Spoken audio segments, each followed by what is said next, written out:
زموږ د بزرګانو سره به د خاتمې عجیبه فکر ورسره و، د هغې سره به همیشه دا فکر ورسره و چې نه معلوم زما خاتمه په کوم حالت باندې سي. یو کتاب کې لیکلی دی یو بزرګ پر لارې باندې را روان دی، که ګورې مخکې د یو څو نوجوانانو انسانانو محفل او مجلس جوړ دی، هغې آزاد طبیعته خلق دي، هغې خپلې ګفې کوي، هغې خپلې مسخرې کوي او مجلس یې په خنداو په ګپو په مسخرو باندې تازه کړی دی.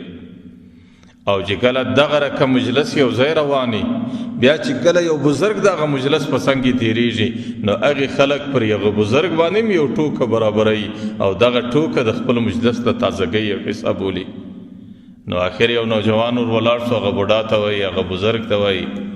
ورته حضرت یوه پوښتنه در څه کوم، جواب به یې راکړې که به یې نه کې را؟ هغه ورته وایي بچی ولې به جواب نه کم در؟ ورته وایي حضرت دا راته وایي ته به ډېر ښه یې که به زموږ د کلي سپی ډېر ښه یي. هغه بوډا یو ساتکی ودرېدی، هغې بوډا دا خبره څه بده نه که محسوسه، نه هغې بوډا له پر دې خبره باندې غوسه ورله، نه هغې بوډا دې نوجوان ته څه غوسه و شرا وکړه. د یو ساتکی ولاړې څه وروسته د هغې بوډا په سترګو کې اوښکې رالې. ورته یې بچی د دې جواب اوس نه سم در کولی، څه زمانه بعد یې در کولی سم. ورته د دې جواب هلته در کولی سم چې کله زما زندگی پر ایمان او پر عمل صالح باندې تېره سي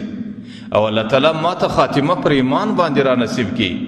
بیا خو دا ویلی سم چې زه ستاسو د کلي در سپي ښه یم، الله تعالی به ما ته جنت راکړي او د هغې په قسمت و نصیب کې جنت نسته. ورته بچی که چیرې زما زندگی پر عمل صالح نسی تیره او زما خاتمه پر ایمان باندې نصیب نسی،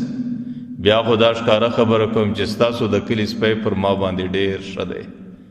ځکه د هغې سره حساب نسته، د هغې سره کتاب نسته،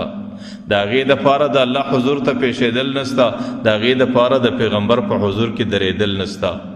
او بیا خو زما سره حساب دی، زما سره کتاب دی، بیا به په کومه شرمندګي باندې د الله حضور ته پیښېږم او بیا به په کومه شرمندګي کې د پیغمبر علیه السلام په حضور کې درېږم.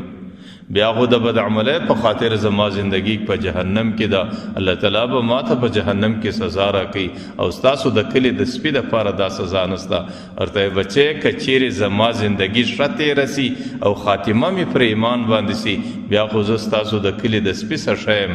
او که زما زندگی پر بدو اعمالو باندې تېره سي او خاتمه مې پر ایمان باندې نسي تېره، بیا ستاسو د کلي سپی پر ما باندې ډېر ښه دی. نو هغې بزرګ د خپلې خاتمې فکر په دا شان باندې کوي.